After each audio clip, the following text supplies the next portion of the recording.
Fanatics with Chad Lee and Chris Zane. And we are back. It is episode 44 of Fringe Fanatics, Tuesday, July 25th. Got the date down, nice. Yes, I am Chris Zane. And I am Chad Lee, and this is the Hank Aaron episode. Yeah, we're doing famous players from each numbered episode from here on out. Chad Lee decided that's the new thing. Once so we get that's to the happening. hundreds, though, that's when it's going to get like, I don't know how we're going to do that. Yeah. That'll just be it. We're just Yeah. going to go to 99. 99. Aaron Donald episode will be the last Yeah. one. There you go. Yeah. Because, I don't know. I guess maybe racing numbers. Like maybe like NASCAR guys. 100. I think. I 101. don't know. I don't know, honestly. We'll have to figure that out when we cross that bridge. Yeah, we'll have to figure out. We might have to build a bridge to cross it. That's a good point. You are good at asphalt. Yeah. I'll build a road, damn it. Chris, how the hell are you? I'm doing pretty good, man. Hanging in there. Got to work tonight, so it's a little bit of a different episode, a little bit of a drier episode. There's not going to be any shots taken. That's true. I am partaking in a little bit of one alcoholic beverage, but I have to go work in a few hours, so... Well, don't let them know. Hopefully nobody listens to this. Let's hope they don't. But one of those, I'll be fine in a few hours, man. So you know how it goes? Well, no, but then they have proof that you drank before you came to work. Oh, son of a bitch. Damn, you're screwed, man. We're screwed. Yep. Shut it down.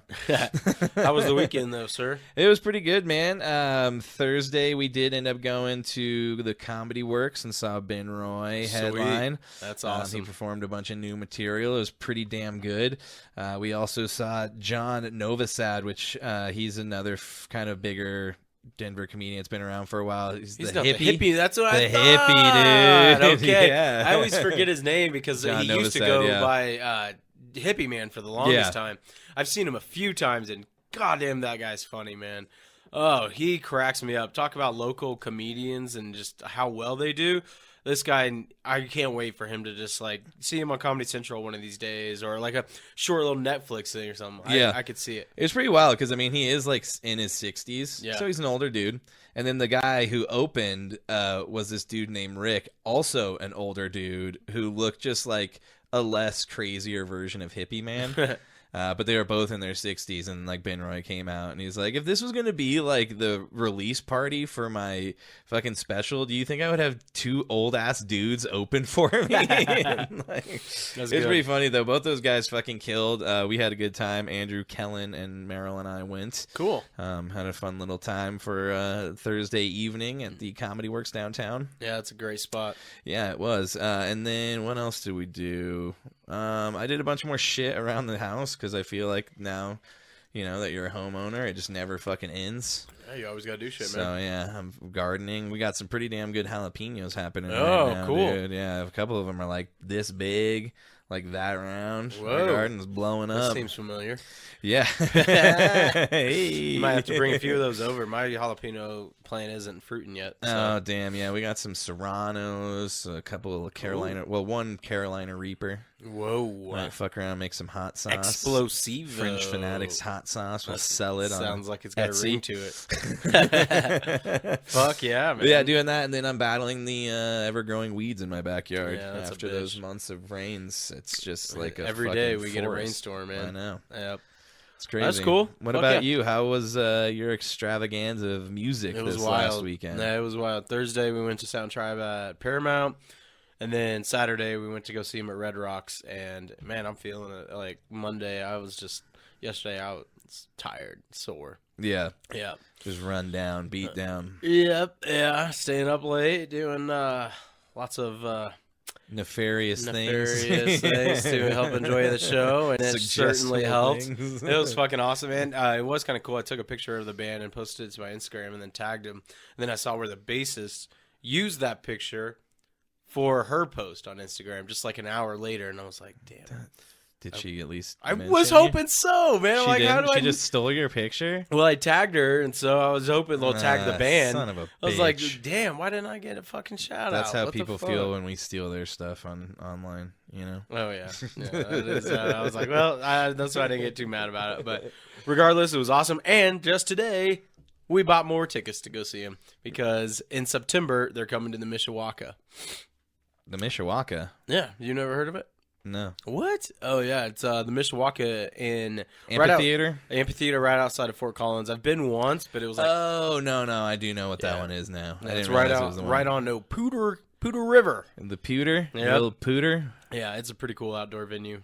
Nice. Yeah. Oh, yeah. Well, that'll be fun. Yeah, so Is it another 9's 3 nights? Yeah, we're just doing one at on Saturday. Loser. They're just fucking draining my bank account this year, man. This will be my 4th time seeing them this year. This year? Oh, shit. Yep. New Year's Eve, 2 times this time, and then September. It'll be the 4th. Yeah, it's going to be a good time. They better start paying you. I know, right? Like, come on. Like a sponsor or something. Maybe they can sponsor us. That would be the fucking best. STS9, if you want to sponsor us, Fringe Fanatics Podcast. Get at us. We'll promote you guys all the time. We'll use your music for all kinds of stuff. It'll be fun. It fits our profile. Yeah, definitely. Yep. It fits your profile for sure. Well, if you've made it this far into the show, please like or subscribe to us on whatever you're listening or watching us on. And if you haven't yet, please like, share, subscribe, and follow us on all things social media. Chad, that's going to do it for the intro part of the show. And now we're going to switch things up a little bit. We are. Shall we call our expert golf correspondent, Mr. Yes. Adam SHINETIME? Adam SHINEMAN. Yes, let's call him. Get him on the horn, Chad. Let's hear it, because we had a huge major over the weekend. The, not British Open, but the Open. The Open. Yeah. Sounds super intriguing. But it was pretty interesting, and we're going to have him break it down. Here we go. Alexa, call SHINETIME. Calling SHINETIME.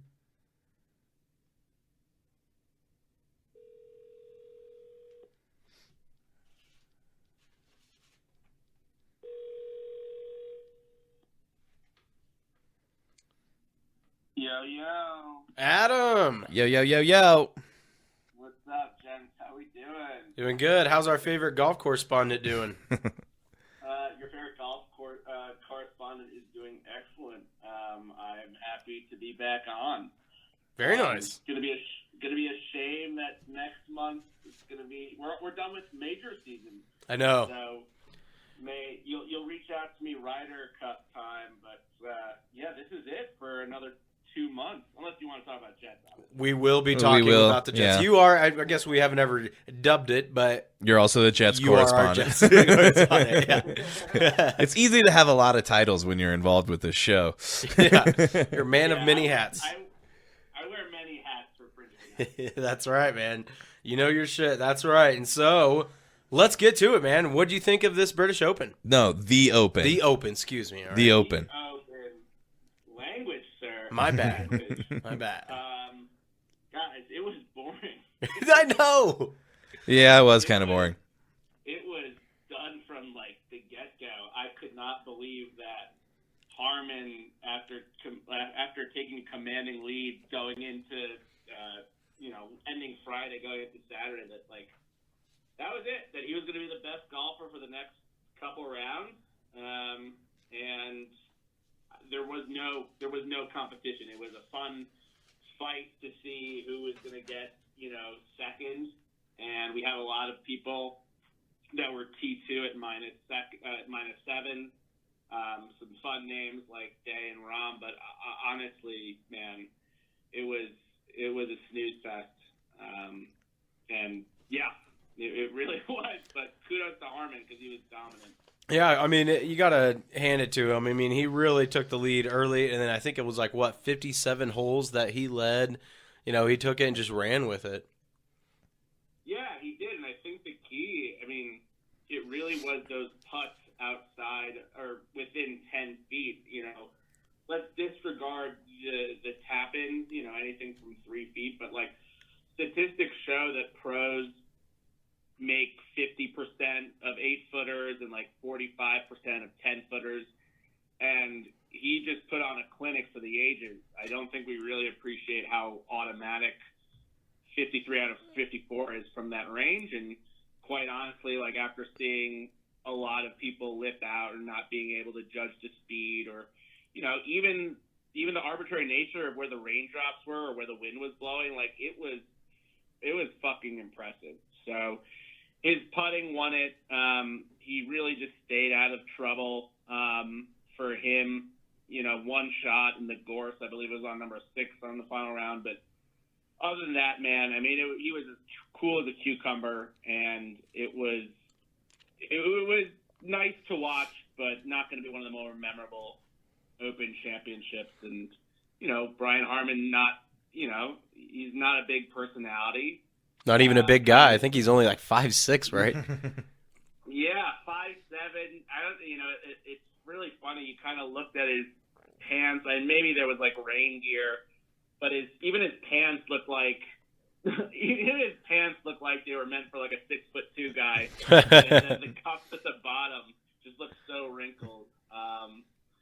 And yeah, I mean, one of the bigger stories, he didn't get a lot of fanfare from the fans. I know that they were rooting for Tommy Fleetwood and Matt Jordan, who's a member there, and Rory, a few of the other Europeans like Rahm and Rory, obviously, even Sepp Straka, European. But yeah, I mean, he didn't give a fuck what people were heckling about, and there's a lot to heckle about the guy, but it's just a ho-hum kind of win. Good for him, man. I've been watching him for like 10 years.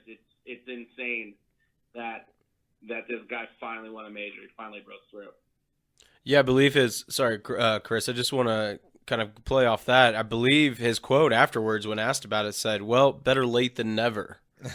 What a better quote to say rather than kind of addressing that he hasn't won it and then, still got it, Yeah, I mean, the dude's 36 years old. It's just kind of old for winning your first major, but he's been around a while.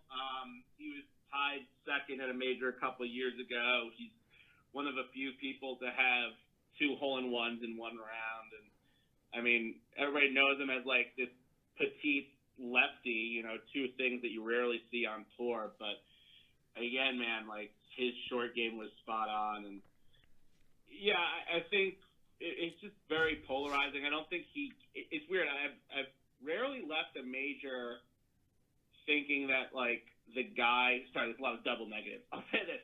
I don't think he left the major gaining too many more fans. I think he's not, like, the most personable guy.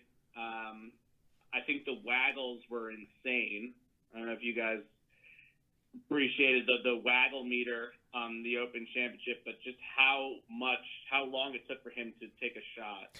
Oh, okay. Yeah. I didn't realize he was one of those guys that everybody complains about taking too long to hit shots. No, he, like, leads the league. Like, there should be a shot clock on him. It was really – I mean, look, the broadcast was making fun of him. He would waggle, like, 9 to 12 times. I mean, a golfer like myself, at most 4 to 5 times, but it was just really, really tough to watch. Also, I think what's interesting, so, like, look, there's heckling in sports that's like, because you want the other players, like in this case, Tommy Fleetwood to win or maybe Rory to win. Then there's heckles that are kind of bullying, right? Like he's a short guy, short bald guy. Like it's easy to just, shove him in a locker room metaphorically. But then I also read something interesting that I just don't think he's in the Brits' eyes. He's not like he's just so American. Like I just don't think that he's the best representative of our culture for Brits. I'm not saying there's anything wrong about just being like hot dog eating, barbecue, just loves his cars, that kind of thing.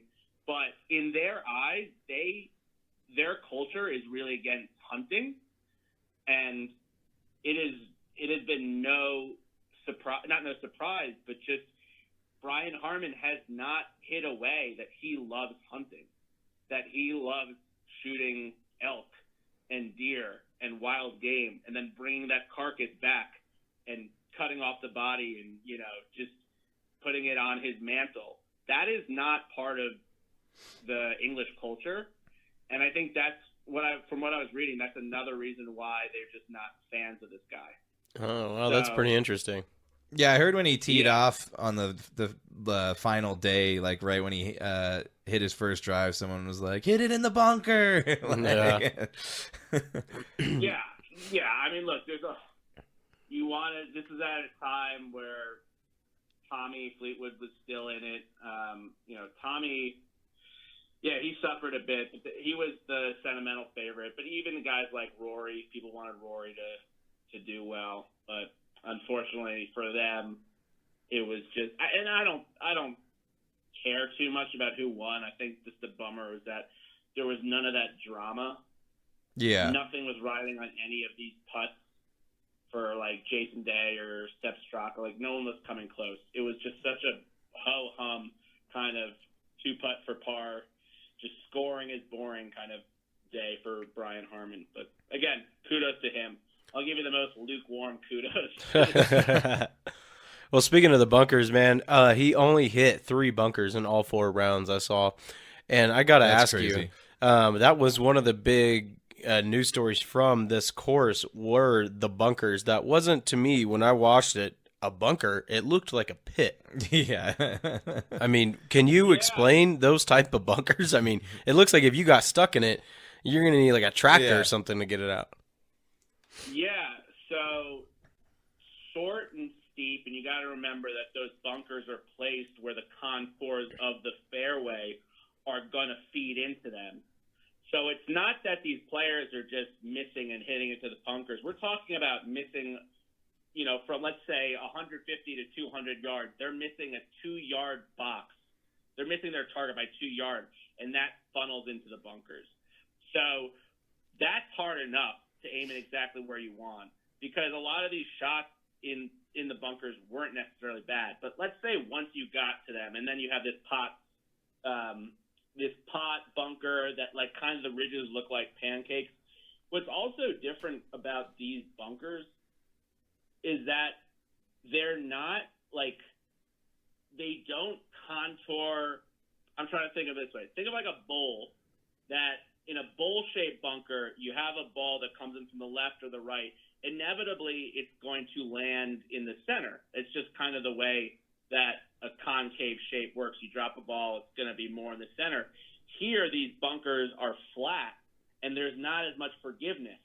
So if you hit it towards the edge of the bunker, it's not going to roll closer towards the middle. It's not going to give you more breathing space.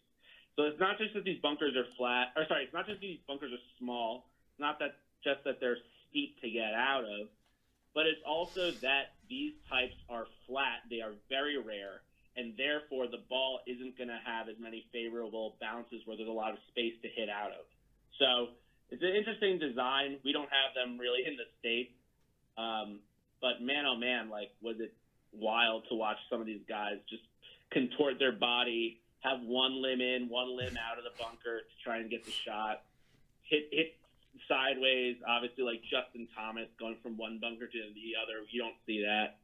But yeah, that was a big play, and I think that's a really good point. The fact that Brian Harman was in the fewest bunkers of anybody who made the cut, is very telling of why he was able to win. Indeed. Indubitably. Yes. I do have a question for you. Speaking of how this was kind of a boring, go ahead, Chris. Do you have anything? No, go with what you got. Maybe mine will, roll off of that one. All right. Well, I've got kind of an interesting question here where, do you think it's good for golf that these lesser known guys are starting to win rather than some of the favorites? Like, typically it is the more common guys, but last major we had Wyndham Clark, not a super household name, and then this time Brian Harmer, which, like you said, you've known him for 10 years, but to maybe the golf casual like myself, I wasn't aware of him. Do you feel like it's better for golf for these lesser known guys, or do you feel like it's not as good? First of all, the Wyndham Clark, obviously, he's my boy. He made me some money. I do have to mention one of the reasons why I'm butthurt is because I put $5 on Cam Young, who, as you might remember, was in second going into Sunday, and it was 5 for a payout of $905. So I'm a little butthurt that I didn't cash out because could have made a lot more money. But anyway, I digress. That's like the Shine Time segment of gambling degenerates. Let it vent it out. So I don't think that these one-offs are good for golf because I think it's harder to kind of manufacture a story and kind of have it build momentum if it didn't exist, 2 days, 3 days prior. The Rory stuff is a great story. The Tommy Fleetwood would have been a great story. Even someone like Cam Young to finish second last year, finally getting over the hump, that would have been great. Victor Hovland, he's always going to be a favorite, an odds-on favorite to win a major, even though he hasn't yet. But with an unknown guy like Brian Harman, who there really is no lore or mystique around, I don't know if it's necessarily good. There were a lot of great stories that you could have had. And I'm just going down the list. Like Max Homa, household name. It could have been his first time. Jason Day winning a major for the first time in 9 years. That would have been great. Even Tom Kim, who was on a heater to the end. He's a young gun that's going to be an up and comer. Brian Carmen is like 16 years older than Tom Kim, and I don't think he's like necessarily establishing a legacy. So no, like I don't think it's necessarily good for golf if just this guy that hasn't had much fanfare, it's again, and it's also interesting because Brian Harman is just, he doesn't care about the limelight. He is as simple as they come, and there's no narrative, no drama around him in his golf career, in his life. And I think we would be better off seeing, Rahm win 2 majors in 1 year, Rory winning for the first time in 9-10 years. But yeah, man. So long-winded answer, but no, I don't think this is great for golf. I don't think a Brian Harman win is going to build the game or what the Open Championship was hoping for. Yeah, no, I agree. That's why I was asking, because I just feel like you kind of lose some momentum on it. If there was like a big chance where maybe he comes through and does it again next year, maybe the first major of the year or something, then that'd be a different story. But yeah, I just don't really see that happening. Yeah, absolutely. And like these Americans, we're going to root for American. You might as well root for a guy that has been building up his legacy, is up and coming. I mean, I want to see one of the Ryder Cup guys from the last Ryder Cup 2 years ago come close. Like, I want to see Tony Finau. I want to even see, like, Patrick Cantlay. He's been around for a while. Like, I'd love to see these guys make some pushes. But, again, like, is Brian Harman really the big story? To be honest, I think a bigger story might be Scottie Scheffler not winning a major this year. Yeah. Especially with how well he's been playing.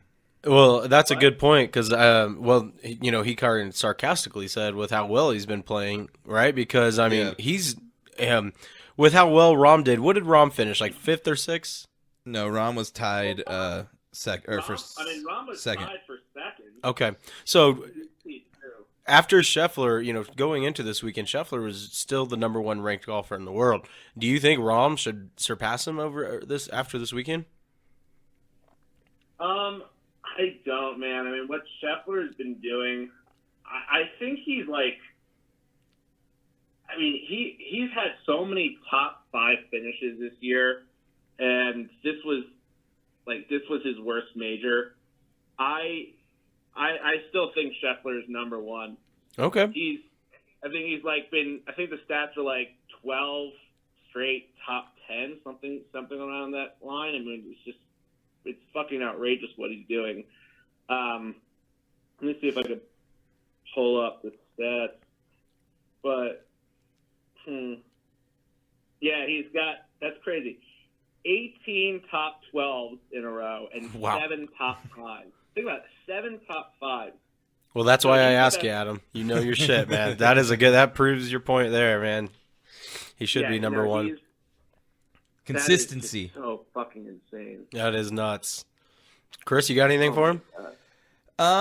Well, I guess we'll move on from the Open since it's been kind of lackluster. I guess the one thing that I want to kind of get your thoughts on, since we haven't talked about it since, is the LIV merger. What do you think's going on?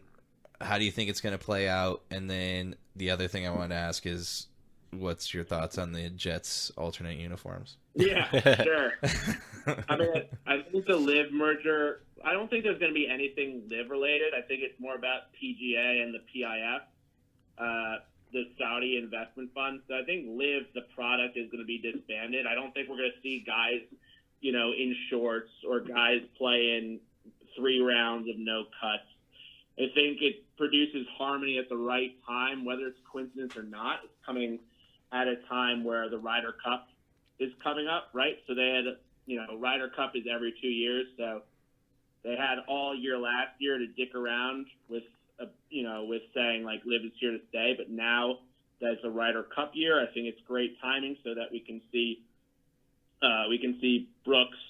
Brooks is definitely going to make it, but we might see Bryson or DJ on the 16-person Ryder Cup. But a lot of people that, again, that were on LIV, these big names that were on LIV would not have been eligible for the Ryder Cup. So I'm glad that that's over. And look, I think that this merger means more money for the players. I think it's going to mean fewer events. It'll be interesting to see what it means for the world rankings with regards to the DP tour, because they're also being merged in terms of like everything is coming together as like one unified world ranking. But I'm just glad it's done with. I think it was always a sexy story. We get it now that it's always been about money, and let's just move on to talking about the golf. And yeah, there was no talk about it this weekend. It's crazy. Yeah, 2 months ago, think about when Brooks won the PGA Championship 2 months ago. It was a real like LIV versus PGA, and LIV won. It was the same shit when Brooks was against Rahm in the Masters. But fortunately, we didn't have to battle this out, which was very, very nice. So, 2 things on that. The world rankings, they were talking about like retroactively, basically giving some of these LIV guys points back for the LIV stuff. Do you think that's still going to happen? And then also the fallout from Jay Monahan and not telling the players and all of this stuff. Do you think that's going to be an issue moving forward? I mean, I think trust is already broken. So with the LIV points, I'm not necessarily sure yet. Again, I think right now what's important with the points is how it dictates who's going to make the Ryder Cup outside of the captain's choice. So it's really not going to affect that.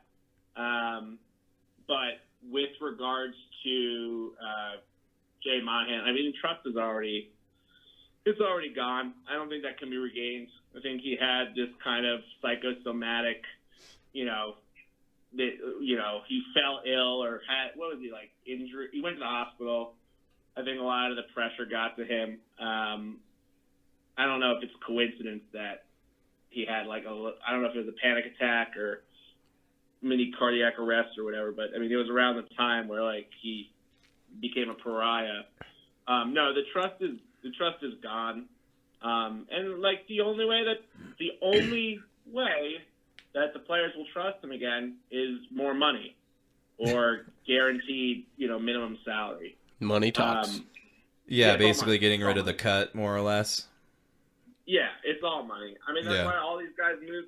You saw Dustin Johnson on Full Swing. They're paying me more money to work less.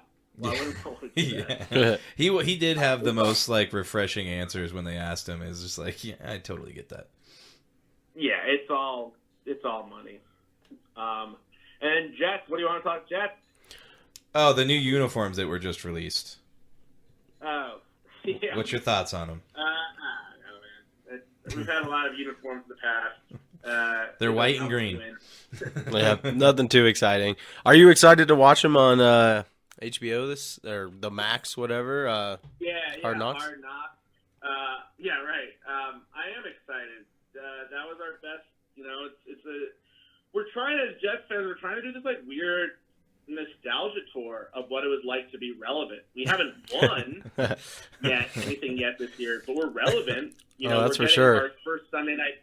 We're getting like so many primetime games. We're getting our first Sunday night football game in like 11 years. That's crazy. We have not been. Think about as Chiefs fans, or even like Zane Broncos in the mid 2000s. Yeah, they took away our games last year. Sunday night football, like a quarter of the season. We have not had an NBC Sunday night game since I was a senior in college. That's crazy. So we got that going for us. But I am stoked to watch them on Hard Knocks. Won't be as memorable as with Rex Ryan, which he fucking loved that shit. Rob Saleh, not so much. No, he ate it up. Well, they're talking about getting rid of like one of the best parts, the cuts. Supposedly the Jets aren't into glorifying the cuts, so they might not have that on the Hard Knocks episodes. Oh man, that's like one of the most like. That's like the most compelling part of it. Yeah, it's juicy. You know, it sucks to see it, but it's part of the game. Yeah. So we'll see how that plays out. You know, especially in training camp, you're starting out with like 90 players. You got to cut almost half the squad. Yeah. Yeah. It kind of is important to see who gets cut, but yeah, maybe there is some negotiation because the Jets and Rob Saleh did not want to be on Hard Knocks, but the NFL said you have to. Yeah, Big Brother said you do it. Damn it. That's what I'm excited for, man. Is seeing how Rodgers is so despondent when trying to answer these questions or forced to answer, getting interviewed. You know he's going to be so cold about it, and just short, curt. Yeah. By the way, like there are rules for Hard Knocks. Like you have to go. You can't have a new coach. Yeah, we went over this because Chad. And I had to break it down, and we're arguing. Oh, yeah. Okay. Yeah. So that's like one of 4 teams. Yep. Yeah, there really wasn't too many teams, and so when you look at those 4 teams, it's like, oh, well, obviously the Jets. And so, if you, and what I was kind of breaking down last week is this, or whatever week that was, like, if your boss, or, like at my job, if they come through and, we have a warehouse where we sell construction supplies and stuff like that, if they do a demo or like a customer appreciation day, I can't be like, no, we can't, I don't want to do that. I don't have a choice in the matter. Yeah. It is what doing it is. it. Right. And so, regardless if they're the Jets or not, they are still employees of Roger Goodell. So, and HBO technically, because I believe HBO has a say in who they choose. Probably.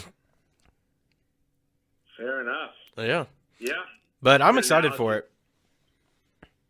Yeah, I am too. Oh man, I'm so fucking stoked for this year. Finally. Sunday night, man. I got it circled. Can't wait for that one.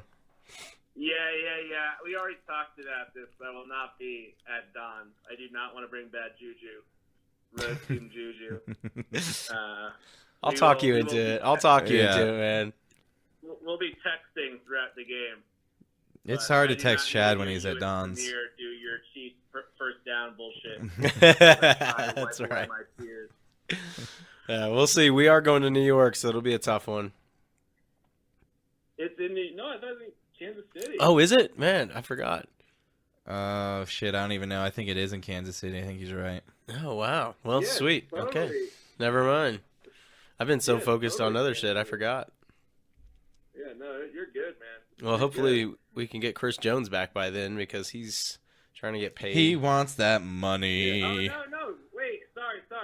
It is at the Jets. It's at New York. You are correct. Okay. I was thinking of it's in Denver the next week. Yeah. So I got both of you guys. Yeah, the return of Hackett. For all the listeners out there, I'm trying to save my ass. I was confusing the co-host. It's easy to confuse me, man. It's not that hard. In the road game against Denver. Well, we'll definitely have to have you on around that time. That'll be good. Yeah, I mean, I'm always happy to talk Jets and, everything that's going on. Here's what I'll say. Here's a little teaser. And I don't think I've brought this up because I've been on cloud 9 with the Aaron Rodgers stuff. But our our defense still has something to prove. I know we were 4th last year in total defense, but we were like dead last in the year before, and I just saw a stat that teams that have – so we gave up 12 less points per game last year than we did in the previous season. With that big a discrepancy from one season to another, teams usually regress, and it's more about your opponents and strengths of schedule rather than the personnel. Mm-hmm. So I'm worried a little bit about a regression, but I also realized, like, I was also thinking, like, our schedule last year, we played a lot of second and third string quarterbacks. So we started out 7-4. Don't know if that's smoke and mirrors, but I think our defense still has something to prove because the offense will be much more improved with Aaron Rodgers over Zach Wilson. That is without a doubt in my mind. Yeah, But sometimes Kansas defense still be top 10. I'm intrigued. I hope Quinnen Williams isn't one of those guys that just got paid like $100 million and will just cash it in. So yeah, you got to hope not. Yeah. The I Jets hope not, definitely have but- the supporting cast that they need, like we've been saying for a while. They're just that quarterback away. You just need to not have a Disney series villain as your quarterback. You know what I mean? Like a high school Disney villain. That's one way. Yeah, one way of putting it kindly. The MILF Hunter. But Yeah, he's the still our MILF Hunter. backup, so if Rodgers gets hurt. That's true. That's true. Yeah. No more Mike White. No more Mike White. No more Mike White. The games warrior, or the any gladiator. Yeah. Well, we're looking forward to it, man, and we'll definitely have you on again soon. You know, training camp's going on, and it won't be much longer. Yeah, absolutely. We've got Ryder Cup coming up in a couple of months, but yeah, I'm always happy to talk Jets and NFL previews. However you guys want to utilize me on the show, always here to help. We'll take advantage of you the best we can. I love it. All the I love ways, it. in all the ways. All right, Adam, dude, thanks for hopping on again. We always appreciate it, and we hope you have a really good rest of the night, man. Yeah, you guys, thanks so much again. Thanks a We'll lot, talk Adam. soon. Appreciate it. Take care. Yep. See ya. Bye. Toodles. All right. We did it. We did it, Adam. Again, always dropping the knowledge, bringing the heat. Killing it, man. You know Killing so it. much more about golf than me. Yeah, both of us. I came up with a few other things, and I saw you see me trying to interject, but I was like, they're not really like points to interject. I know it wasn't the best open in recent years, but a few things about Harman, his 51 holes and his -13 lead is the second largest margin of victory behind Tiger Woods. Adam did mention this. He was 36. He's the oldest to win a major for the first time since Sergio Garcia won the majors in 2017, or the Masters in 2017. And he was 125-1 underdog heading into the Open. So if you put money on that, you make some dough. Banked, yep. Banked. And I also want to add something just real quick because Not allowed. Adam, yes, I will. Okay. Adam touched Feel on it a free. little bit, but I think it was from 8 foot. He said he made 53 out of 54 from 8. And I had heard on PTI, this is within 10 feet, which is even tougher. 59 out of 60 putts he made. He was just locked in. Yeah, that's crazy. It's just That's automatic. so nuts, man. One other thing, and then we'll move on into the rest of headlines. He joins Bob Charles, who won in 1963, and Phil Mickelson, who won in 2013, as the only lefties to win the infamous Claret Jug. Oh, wow. So, Which he did say that he's going to probably be putting a few pints in. And he's never going to take his eyes off of it. yeah. I mean, you get it for a year, so I guess do whatever you want with it. Yeah, I would definitely drink out of it, man. It's Yeah. a cup. I do all kinds of weird things in it. I'd probably pee in it just because. Just cuz. It's yours. Put some Maybe I don't Kool-Aid want to in get there. up out of the living room. I'm just going to stand in the Pee living in the room and Claret pee into jug. the Claret jug. They get it back. They're like, why does it smell like piss? I don't It know. smells like asparagus. Oh, shit, I forgot I ate asparagus that night. Damn it. It's mine. I can do with it what I want. Well, all right, so we're starting off headlines a little bit differently. We went ahead and rolled with Adam, Shine Time, just kind of rolling through the golf to begin headlines. But now we are going to move into the NBA. There's only a couple things to talk about in the NBA. pay. Very true. Yes, and the first of those is Jaylen Brown. Back up that Brinks truck. My man got paid. Biggest contract in NBA history so far. Yeah, just surpassed Jokic with his $276 million super contract. Now Jaylen Brown gets 5 years, $304 million. What does that break down to? $60 million a year? Let me do some math because I did not actually write it down what it was yearly. Well, 5 times 6 is 30. But let's get it. Let's get it right with decimals and everything. 60.8. You're pretty close. Okay. We needed that 0.8, dude. We gotta be. Thank you. We gotta be Mr. Accountant. All the way down to the last decimal point. Yeah. Well, that's so 60.8. Yeah. Of Look money. at that. You can do math. Let's add a couple things here too. They just paid this guy a lot of money in the conference finals last year against the Heat.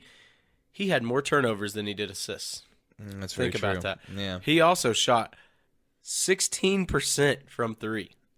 Yeah. So this is a guy you're going to be paying $60 million for that basically just choked in the conference finals. Yeah, that is true. But on the other hand, his last year, he did have his career best at 26.6 points per game average and 49% shooting from 3-point. Yep. So, I mean, it does suck that he kind of, withered in the playoffs. But yeah, they're about to have to pay Tatum too. Tatum's eligible next summer for his supermax, and they are one of the most productive duos in the NBA. That is no doubt. They have a lot next to Jokic and Murray. Well, they do have like the most 30-point duos I think of anybody right now. Yeah, but now they added Kristaps Porzingis, so we may see. They may get some shit going. What? Yeah, the unicorn. He's all right. That's what they call him, dude. Well, the next news is a little somber. It's just weird. in the news today, so we wanted to bring it up. LeBron James' oldest son, collapsed during practice at USC from cardiac arrest.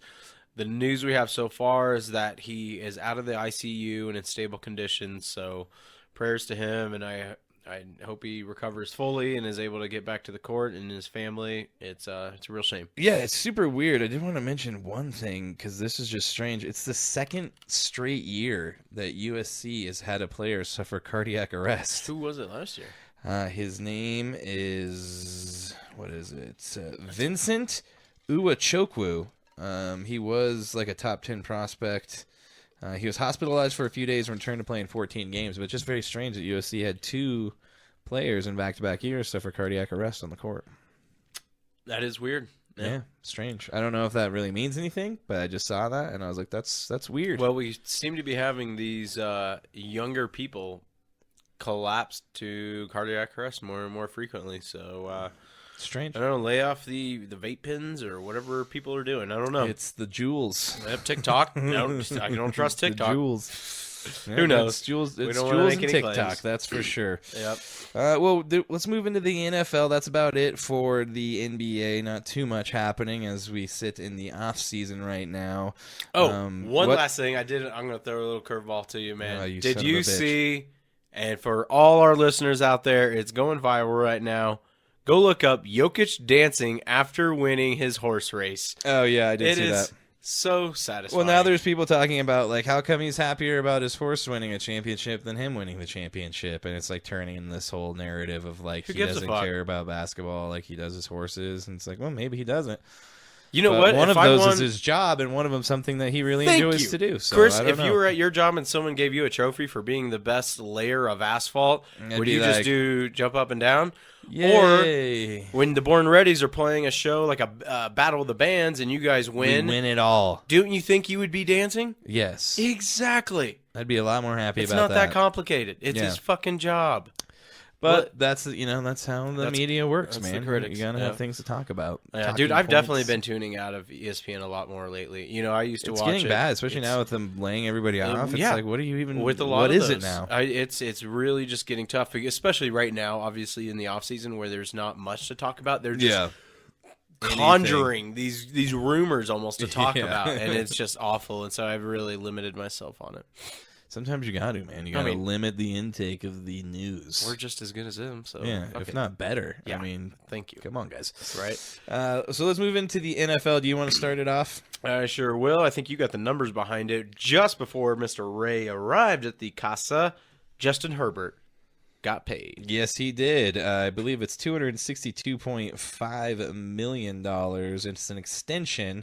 Yep. So I believe it kicks in next year, if I'm not mistaken. That is correct, and I just got a notification that it's $133 million guaranteed. I figured it was going to be right around $130 million. So I don't know what that's going to break down to yearly. I haven't seen. It's yet. tough to say with the I'm sure NFL they're gonna back end contracts. Yeah. Well, I mean, he's getting. I want to know what his signing bonus is too, because he's got to get a signing bonus. I hate how loud that drink is. It sucks. I'm sorry. I wish it It's was okay. quieter. No, it's fine. It is Fucking what it steel is. drinks keeps it cold though. Yeah. Regardless, he's getting paid. It's a good move by the Oh, Chargers. $52.5 million a year. He is now the highest paid quarterback above Lamar Jackson by $0.5 million until Joe Burrow signs his contract, which will probably be in the next couple weeks. Yeah, we'll see. Maybe. Yeah. I just want to remind people though. Last year they did. How big of a lead did they have on the Jaguars before the Jaguars came back? Wasn't it 27? 27 points is correct. Yeah. I knew the answer. I just wanted to Yeah. say it. Well, That's- we're going to find out if Brandon Staley is a real head coach or not this year, because Yeah. I think if they don't do anything better than they did last year, he's probably going to get fired. I don't understand how he kept his job. I mean, it really was one of those things where he was like, "Let's fire Joe Lombardi." You know why he instead. kept his job? Because Nathaniel Hackett was just in the same division doing fucking way worse shit than him. So he kind of got a pass when they're like, oh, at least he didn't try like a 75-yard field goal in Seattle, you know, when the forgot longest about field goal was 58 yards. Totally forgot about that. So, yeah, I mean, he definitely had something to kind of buffer him a little bit. So Yeah. that might have been his saving grace. It could have and been. also, he's got a generational quarterback. Well, that and he used his offensive coordinator as a scapegoat. He pointed. It was his fault, Yeah. and that guy got fired. That he guy kept his did job. it. That's basically what happened. Him. Let's move to some bummer news for me. The Chiefs start camp without Chris Jones. Yeah, he's holding out. Trying to get $30 million a year, and we don't have shit to pay him. So I don't know how they're going to make it work. Yeah, But- someone might have to restructure. He might not play. I don't know. I don't know. I'm looking every time I get a headline. I swear, like every time I through the AirPods and stuff. Every time I hear "boo boo" or whatever, I'm just hoping it's the news. And it's been letting me not. down for a while. So get it done, Brett Veach. That is a little bit of a bummer, but sometimes you can't work miracles. There's only true. so much money to He's go worth around. it, though. I do believe he is worth it. Speaking of money, is Saquon Barkley a scab? He crosses the proverbial picket line that the running backs drew in the sand last week. They did have a Zoom meeting where a lot of the running backs who are waiting for contracts got together. And a lot of other running backs on there, Yeah, too. I'm sure a lot of them were there, but they vehemently, that's a hard word to say, vehemently. I like that word. Were upset about what's going on. They're not getting contracts. They've basically been relegated to fifth-year option guys once you get drafted. And right after that Zoom meeting on Saturday, Saquon Barkley takes a restructure to his current deal that was paying him $10.1 million per year. He now structures in some basically, goddamn it, what's the word I'm looking for?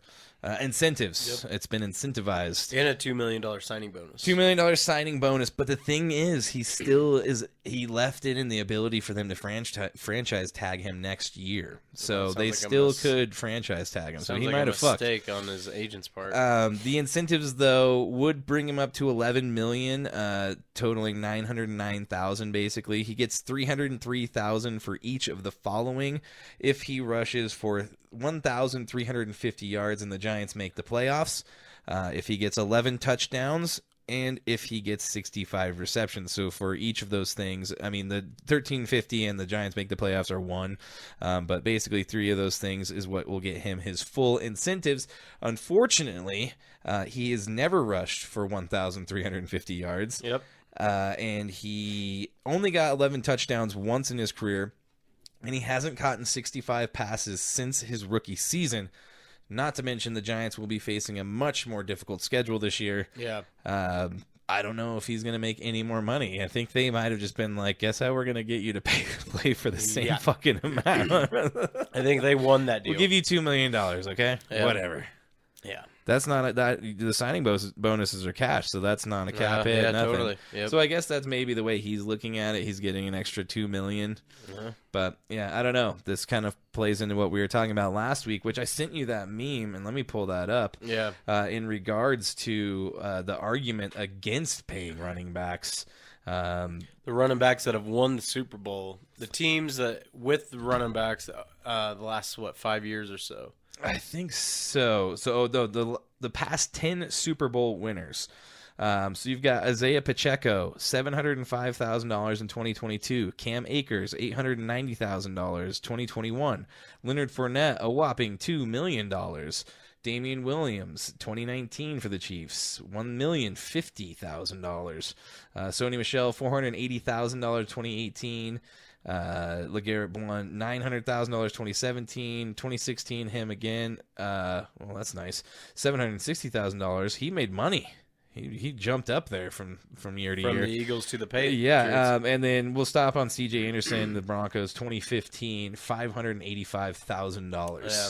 These Fucking guys crazy, aren't man. the highest getting. I mean, the highest guys are $2 million in terms of Super Bowl winners. So, Which is kicker money. Kickers yeah, are making kickers more money, and now it's just like, why would I pay somebody whose career is probably going to be over by the end of their rookie contract? The Chiefs have an undrafted running back that is making a lot of impact right now in training camp. Deneric, I believe that's how you pronounce his first name, Deneric Prince. Huge guy. Yeah. Almost the size of Derrick Henry or so. Making a huge splash, and it's like, he's an undrafted guy. They know what they're doing with this. Well, you know what's fucked up Isaiah Pacheco, just on that. They don't have to do anything for him after 4 years. Yep. He's done. Yeah. He doesn't have a fifth-year option because he wasn't drafted in the first round, so it's just like they can just cut him, and that guy could be the next guy, Deneric, whatever his name is. I would not doubt it if that's the case. Yeah, it's crazy. We're basically going to, single-serving throwaway running backs. They're disposable. One contract and you're done. So It's a shame, man. I It is a really shame. hope something changes before then. On to a different team. C.J. Gardner-Johnson, now on the Lions, avoids major surgery. A lot of people thought he might have to take a lot of time off. Seems like he's avoiding it, but it was a big scare, so we'll have to keep an eye on that. Well, yeah, he got the dreaded sniper from the stands, Yeah. the non-contact. Getting hit from nowhere. Yeah. But So and usually, man, I mean, that's what happened to Tim Patrick on the Broncos last year. He caught the ball and was running, and then his knee just blew up. So can happen. Yeah, you never know. So keep an eye on it. It seems like he's all right, but hopefully nothing worse comes from On that. the other hand, though, Naheem Hines, not all right. Totally different situation. Totally different. On a lake, sitting on a jet ski, when all of a sudden another guy on a jet ski rams into him. Just obliterates him. And his knee. Yeah. And he's sucks, dude. done for the year, going to need major surgery. It's not like it's a huge loss for the Bills. I mean, unfortunate for Naheem Hines. I hope he gets to feeling better. But he only had 6 carries last year for the Bills, but he did have that remarkable kickoff return after DeMar Hamlin's incident where it just lifted that team. So it's a big shot for the team morality and locker room, I feel like. Yeah, definitely. It is a super big bummer. Did you see, speaking of knees, Javonte Williams, 9 months after tearing his MCL, LCL, and his PCL, will be ready for training camp. Oh, I know. And will start Yeah. week 1. That's shocking, insane, man. I don't know if he got stem cells or what. I don't know how It's he crazy, thinks he's going to man. be ready, but we'll see. It wasn't too. This literally like not even 5 years ago. You were like, aside from Adrian Peterson, you were done for like a year and a half. Oh, yeah, at least a year and a half. 9 months now. This guy's already cutting and running. It's fucking crazy, man. Yeah. I don't know. The medical advances. Last HGH. last news for NFL. Chris will take this one because he can pronounce the guy's name. Oh, in Iome in Wazirike. Yeah, their Iome defensive end Wazirike. suspended indefinitely for gambling. Yes, he fucked up, which now leaves us thin in an already thin area. Yeah. We might see the return of Shelby Harris. We'll see. He's out there. I don't know if they'll actually bring him back. But I doubt it. They need a DN. He's more of a D lineman, right? Well, kind of, yeah. But they just need more people in the D-line room just in Need general. some bodies. Need some bodies. Let's go try out. Yeah, let's do it. Yeah, it sucks. It's the year suspension. Maybe we'll do an ELE on this depending on where we both sit on it. But I am beginning to think like the year suspension for your first offense is a little on the harsh side. And Sean Payton even came out in a USA Today article and said that he thinks it's not the best idea to have these year-long suspensions, and even brought up his own year-long suspension. Oh, I bet he the does article. feel pretty strongly about it. So I have not read the article. I just heard about it earlier today, so I don't know exactly what all he said, so I'm not going to quote him on anything. But he was basically just saying, I think it's a little bit ridiculous. These guys are getting year suspensions for the first time they do something. But it is kind of... it's clear they're trying to make a statement with it, with the harsh punishment. How can a guy beat a woman and start 6 to 8 games No, later, I agree. I totally agree, man. That doesn't make sense to me. Look very good. Nope. They care more about gambling. No, yeah. So it's the money, and that's where the money's coming in fucking, bricks of gold at this point is the gambling and the ties to the gambling all the way around in the NFL and most other, leagues at this point. So, yeah, it's I don't know. What are you going to do? Well, shall we move on to F1? Yes, let's do it. Let's move into F1. I was going to talk about all the uniforms, but it's not that big a deal. Well, let's talk about the Broncos one, because that was pretty cool. Oh, yeah. It did just happen today, at least. It's nice that, they're changing it up, or, at least the for first all-white couple helmet. Games. It's just for a couple games, right? I think it's just for the Color Rush games, so maybe 2. Yeah. But yeah, all-white helmet, blue and orange throwback color stripe down the middle, and the old-school D logo. It's going to be worn with the all-orange Color Rush stuff. I think it'll look cool. I also think it'd look cool with the white uniforms, but they also just need to redesign their uniforms and get rid of those fucking tribal fucking things on the side. I don't like it anymore. Yeah, I feel you. It's way past due. They brought a Super Bowl, so I can't really argue with it there. That is a good argument. One other thing. Did you see that Jaguars coach came out as gay? He's the first... I did see that. Gay head coach. Well, not head coach, but first gay coach in the NFL, which good on him, man. I mean, yeah, that takes a lot of courage. Good for that guy. It definitely does. Let's see what his name is. I want to call him out. Call him out. I want to call him out. Kevin Maxon comes out as gay. He's the first coach in the NFL to come out as gay. He is on the Jaguars. He's a strength and conditioning coach. It's just nice to see progress, on any level. We've already had gay NFL players, and I'm sure there's been a hell of a lot more than have actually come out. Very true. Probably across all sports, but things are happening. We're progressing. We're moving forward. Yeah, progress. Forward and onward. Upward, right. Upward and onward. Something. Hit the button for F1. F1. I don't have the button up on here. I wish I did. Oh. But I thought you had a sound for it. We're going to upload all those sounds next week because we got bad. them all figured out now, finally. And they will be uploaded next week. So right now... Same thing. Nice. Well, surprise, surprise. Max Verstappen wins again. 12th straight win for Red Bull, and I believe it's his 7th or 8th. It is his 7th straight win. Yeah. And the 12th win for Red Bull surpasses the 11 straight set by McLaren in 1988. So, yeah, Red Bull is incredibly good at F1, apparently. So. Yeah, Lewis Hamilton started from the pole position ahead of Verstappen, who muscled him out of the first corner and just never looked back. Yeah, that was also the only time Verstappen's been beat on the pole, I think, in those last... I think he was 6 straight since he started winning. He was on the pole. So, yeah, it's crazy, man. The guy, he won by... Let's see, what was Lando Norris's time? 33.7 seconds behind Verstappen. God damn. So half a minute. It's Crazy. insane. He also got best lap, so bonus point for that. Yeah, that bonus point also basically put him ahead of his teammate Sergio Perez by 110 points in the race points lead. Yeah. The weekend, like you said, it was almost perfect aside from losing out to Hamilton, beating him on the pole position. Hamilton almost landed on the podium, but wound up in fourth as Sergio Perez took the third spot. Lando Norris takes second on the podium, and McLaren, like I said, whopping 33.7 seconds behind Max. Lando Norris also managed to break the Hungarian GP first place trophy as they celebrated. Oh, wow. He slammed his bottle of champagne down on the table it was sitting on and just started spraying it. And like right after he slammed it, the trophy just fell and broke in half on the ground. Oh, damn. So that was kind of a little bit of a story. It was like, That's they were funny. joking about it and shit. But, you know, Yeah. what are you going to do? Well, you want wanna to see if move there's on? anything else that I need to say on that? Oh, one other thing, and this will lead us into the next race. Red Bull takes a 229-point lead in the Constructor Championship heading into next weekend's Belgium Grand Prix. So next weekend, again, there is racing. I didn't get to watch this weekend's race. I listened to like the last 10 or 12 laps because I was working. So, Okay, cool. and you were recuperating. Sleeping. Yeah. Yes. Well, I'll try to Hibernating. tune in this weekend.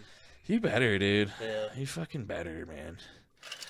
One thing to touch on in the NHL as we move forward, Bruins Patrice Bergeron, one of the best two-way centers of all time, retires one day after his 38th birthday. He mulled retirement last year, but returned on a one-year deal to help the Bruins to one of the best seasons in NHL history. Unfortunately, they fell to the Cinderella Florida Panthers In the first round. in the first round, got knocked out. He finished his entire 19-year career with the Bruins, won Stanley Cup from 2011, 6 Selke trophies for best defensive forward, and totals 427 goals and 1,000 points. Not too shabby for an NHL defenseman in 19 years. One hell of a career. Hell yeah. That was all I had for the NHL. Let's move into the MLB. Chad, take it away. Let's get into it. The Rays in a slump. What about us? My family? Yes? Oh, yeah. Not in a slump, not that Rays. Oh. But the Tampa Bay Rays in kind of a slump since the start of July. After they came back from the All-Star break, they kind of started falling behind, and then just most recently they played the Baltimore Orioles, who are also in their league, and the Orioles won 3 out of the 4 in that series to take first place in the AL. Yeah, the Rays started out good, but apparently, well, the Orioles don't have much money either, but, you know, you can't hold on to the greatness for long, apparently. No, but they have a lot more baseball history, too. That Camden Yeah. Yards, man. I watched a game the other day. I mean, with Cal Ripken, for Christ's sake. Yeah, damn. Fucking legend. The Iron It's Man. just such a beautiful stadium. So historic. It's really touted as one of the best stadiums in baseball. But, yeah, the Orioles have won 12 out of 15 to take first in the AL.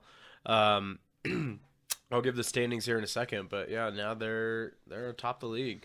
Yeah, I've just got one thing to touch on, and it involves the Braves and the Rockies, and then it's going to roll into another Rockies thing. The Braves trade for right-handed reliever Pierce Johnson from the Rockies and lefty Taylor Hearn from the Rangers to help boost their battered bullpen. They currently have relievers Nick Anderson, Dylan Lee, and Jesse Chavez all on the 60-day IL.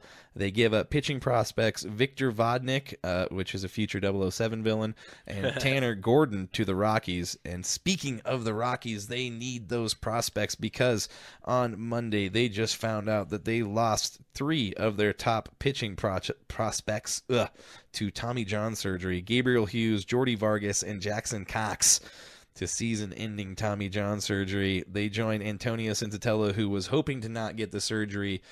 He was hoping that the inflammation, everything would go down without surgical intervention, and it did not. So he will be getting the Tommy John surgery this week, shortly followed by the rest of those guys. I think it's like the Texas Rangers like medical dude who does all these Tommy John surgeries, which is strange. I forget what his name is, but he's like the Oh yeah, head because remember he trainer. was the one that did Dax when Dak got hurt last year. I Yeah, forgot so about that. it's that guy. I don't remember what his name is. Yeah. But yeah, the Rockies, dude, they've lost along with those three prospects, their top 3 starters this year. Kyle Freeland, the most recent of which, who I think is on the 60-day IL with a shoulder. So They're hurting. They're playing the worst Nationals gets right worse. Yep. Oh, did they are out of rain they're delay? out of rain delay. They were It's in bottom rain of the delay. first. Bottom of the first. Yep. Swing and a miss. Yeah, that's true. Okay, let's get into probably the most trendy topic in baseball. Ooh. Shohei Ohtani homered again on Sunday night, I believe it was, to hit his 36th home run of the year in his last home game before the trade deadline. That was going to be my point. It is the last home game and possibly the last home game for him as an Angel before the trade deadline and the foreseeable future. So, but they are pretty close to making the playoffs. They're not out of the picture yet. I think they're in a wild card spot, if I'm not mistaken. and they could get Mike Trout back here in a couple weeks. I think he's probably. I think it's more like a month. Is it a month still? Yeah. Oh, I guess it was like 8 weeks. Aaron and that Judge wasn't is that supposed to long come ago. back here pretty soon. I saw he was like taking batting practice and stuff and Yeah. throwing and whatnot. But yeah. I mean, the Angels are beating the Tigers right now, 4-2. I mean, I think if the Angels can make the playoffs this year, I think they have a shot at trying to get them to stay. And I see, you know, it's like we talked about with Jokic. These international guys, they're not really ones to go chase the money. Yeah, they aren't, but he is going to make a shitload of money. Do you think it's over 600 or 700? I think it's probably going to be like 750. I bet so. That's insane, dude. Like 10 years. That's fucking unreal. Like 70 million a year, something like that. 75 million a year. Jeez, man. But I saw like a stat that like he's the only person with over 100 strikeouts and over 30 home runs. It's him 3 times, and then some dude from like 1918. Yeah, he's also batting .302 right now too. Yeah, so that's what I'm saying, dude. He's like one of the increased his best average. hitters in the league. Yeah, and one of the best pitchers. Well, he's not one of the top 3, but he's probably above top 5. He's above average for Yeah, sure. for Definitely sure. above average. But yeah, it's going to be interesting to see what happens because why hold on to him for one hope of maybe making the playoffs before he inevitably leaves next year? Why not try and get as much as you can for him? I mean, you can't really trade picks and stuff in the MLB, but you can definitely get A lot of prospects. a lot of prospects. You can trade players. I don't know, man. Maybe we'll have to do an ELE on this. I feel, look, you know, he's compared to Babe Ruth a lot, right? Yeah. What is considered the worst trade, maybe in all of sports? The Babe Ruth trade from Babe the Red Ruth Sox to from the Yankees. Exactly. The In curse. 1928, I believe it was. Yeah. Maybe not that year. I just made up a year, but I think it's close. You might actually be pretty close. Yeah. I don't know for sure. But yeah, it was a we'll very look it up long on the time musical ago, break. and it took them a very long time to break that curse. Yeah. And so the Angels might have a curse after. I'd say maybe stick it out. Try to get some other pitchers and hitters and prospects in there to make a run in the playoffs. Yeah. They're not it's like bad I said, this they're year. going to get Trout back, so I mean, they're going to be able to make a decent push, but And they also have that pitcher that they got, but he, I think, is still hurt. I can't remember his name right now. It's failing me. It came from the Nationals. Scherzer. Oh, Scherzer. Yep. Yeah. But that's it for the news for MLB. Here's the standings as of right now. Like I mentioned, the Orioles have taken the top spot in the American League at 61-38. And they usurped the Tampa Bay Rays at 61-42. And then right under them is the Texas Rangers, 59-41, who are losing to the Astros right now. Where is that game? Oh, my God. Pull it up. I just fucking had it. Where was it? Where's the 0-2. ticker? It's only the second inning. Nah. But the Texas Rangers, I like to see them doing well. National League, Atlanta Braves, still the best team in baseball, 64-34. They are 7 games up on second place, Dodgers. I normally don't bring up the games back, but they're that. It's getting to that point where it's going to be tough to make those up. Yeah, I mean, because, you know, we're in the second half of the season now. If they keep extending that lead, they're going to lock up that number 1 seed and keep that home field advantage. Good. Fuck the Dodgers. Oh, fuck. Seriously. I'm so tired of seeing the Dodgers in the playoffs. The Dyers. I mean, with all that money they have there, it's stupid. Yeah. Yeah, Dodgers at 57-41, 7 games back, and then behind them is the Milwaukee Brewers at 55-45, 10 games back of the Braves. Yeah. So, Pretty interesting baseball. It's a pretty damn good year. They did extend Rob Manfred, I believe, or maybe that was in talks. I can't remember. For the commissioner. Yeah, but it's a good move. It's pretty unanimous. This has been the best year in baseball in quite a while. Bit. Yeah, definitely. Speaking of the Dodgers, one thing we did forget to mention in the NFL, Magic Johnson. Oh, I thought about mentioning it. Yeah, I saw owner it. in the Commanders as the sale becomes official. It's official. $6.05 billion? And you know what's really... that? Yeah, 6.4, 6.5 million. $6.05 billion, yeah. Billion. And then did you see Schneider gets hit with a $60 million fine on the way out? Yes, which is I did. a drop in the hat when you just made $6.5 billion. Yeah. But like, here, take this. Yeah, no. But maybe more noteworthy. No, and go. Magic Johnson did not say he's going to rule out changing the moniker from the Commanders. They said it's on the table and probably gonna happen. I hope so, considering the fact they don't own the trademark to it. Right? So yeah, seriously, we brought that up, man. That's nuts. So, yeah, I think like they're going to to have to. But I think now he owns... He might be one of the first I think he owns African-American dudes to own basically one of every sports franchise. I think this is his fourth major sport that he owns. Yeah. So good on him, man. Dude's fucking making moves. Obviously, it's a big conglomerate group that he's with, but he's a major part of that. I'm sure he's still minority owner in regards to the amount of money he put in, not just his skin color, but yeah, he's got to be putting in a decent amount at this point with all of the fucking shit he's done recently in terms of buying teams and stuff. So right. Well, it's a good move too because you look at the value that the Commanders have increased since their inception, and it's astronomical. And man, I just hope they keep the uniforms. I think the uniforms are fucking badass. I like them. Oh, the new ones? Yeah, the colors are cool. I do like them. They have that old school kind of retro feel that we've been liking about some of the uniform changes that have been happening. I'm just a fan of matte black. When I see matte black on cars and stuff, yeah, it does look cool. Nice. Yep. So hopefully they keep it. Chris, you want to hear some music? Yeah, we're at that point, the musical break, and we still got the Frickashinas. Oh my god, I just had a brain fart. The Frickashinas. This song is "Hey, do you want to watch me die again?" Dude, they have some weird names just like Yeah, I know, it is. That's awesome. Just like Horse Bitch, because I keep listening to the songs. I'm like, where's the title of the song? It's not in there. Generally not. So, yes. Hey, do you want to watch me die again by the Frickashinas off the new album? Thanks for the invite. You are going to hear that right now. We will be right back. Stick around, y'all.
And we are back. Chad is rocking out to the Fricka-Shinas. Like Andrew going to drum camp. Drum camp, dude. Drum it up, man. Sam, the drummer in their band, is a really good drummer. We've been buddies with most of these guys, like I said, for years, but we were buddies with Sam beforehand. Oh, cool. And he's a super good drummer. The band's really good all the way around. They've been in a bunch of punk bands and stuff all throughout Denver through the years. So cool. This is their new iteration of a band. They were the Center Scenes, the Center, and now they're the Fricka-Shinas as they locked in. Playing anywhere live coming up? I brought that up last week. Let me double check what it was. There we go. Damn, your folder's getting big, bro. Dude, this is 44 episodes. You need to get a binder, man. Herman's Hideaway, August 19th with Reno Divorce. It is the last show before they break to write new tunes, which is an inevitable thing that all of us people in bands must do. That's what we're currently doing in the Born Readies. But like I said, Herman's Hideaway, August 19th with Reno Divorce. Go check them out if you haven't yet. Please go to the FRICKASHINAS.com. The spelling on that is THEFRICKASHINAS.com. And you can find out when they are playing next and buy merch directly from them, which we always say is the best way to go, directly from those who make it. And you can find out where to download their music or pay for their music or stream their music, which is on all things streaming for the most part. So go check out the Fricka-Shinas. How many more? Do we have another week left in fucking... I think, no, this should be the last week. Is this the last week? 25th, oh, man. my God. Let me check. I think next Tuesday is the first. Let me check. Oh, that would be right. You're right. Next Tuesday is the 1st. We need to find a new band then. We need to find a new band. I don't have one lined up. Well, so we'll figure that out. But the Fricka-Shinas, thank you very much for being this month's music guest. We appreciate it greatly. You guys are rad, and everyone, please go check them out. But we will have a new music break guest next week, which we will find out from some point between now and then. We do things best last minute. Yeah, so that's how we roll. That's how I made it barely through high school and some of college. Most of college for me. Chad made it. He finished. I gave up. You got an asphalt degree. Yeah, it's different. Got a degree in the School of Hard Knocks, That's man. right. In the streets. In the streets. Literal streets. Yeah, paving them. Let's get into the UFC, man. Let's talk a little bit about the fight night that happened. Let's talk a little bit about the 291 preview coming up this week. Hit it, Chris. Okay, I will. I'm not going to talk about it until right now? That's right. We do have that one still. I forgot I put that one on there. I was like, what's he waiting for? That's what I'm waiting on. He's waiting for Mills Lane. I got to hear the bell. One more time. Let's get it on. All right. We're moving into the UFC, man. The fight night this week you missed because you were out and about hanging out at the ST9 concert. Whoa, STS9. STS9. Oh, my God. I almost said Tech 9. That would have been cool. So, yes, you were at the STS9 concert for the second time last week. Yep. So I missed. It was actually an early card thing. They must have known I was going to be out and about that night. But yeah, I was headed to Red Rocks. Still didn't watch it. You well, it was loser. I did watch the prelims. I missed the Molly McCann one. I watched a few of them, but yeah, Molly McCann got her arm almost snapped off. She really needs to work on her jiu-jitsu because that's 2 fights in a row now where someone has just manhandled her with grappling and jiu-jitsu. She's got a lot of hype, but she needs to work on her game a lot. Tom Aspinall, though, the main event. Yeah. Yeah, that dude is legit, and there's a lot of hype growing for him to fight John Jones here coming up. Yeah, he just rocked Tabura. I think it was like within the first 30 seconds. Yeah, it did not the take fight long was over at all.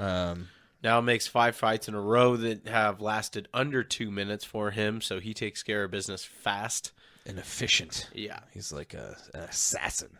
But don't forget about Tom Sergey the Assassin Pavlovich. Aspinall. Yep.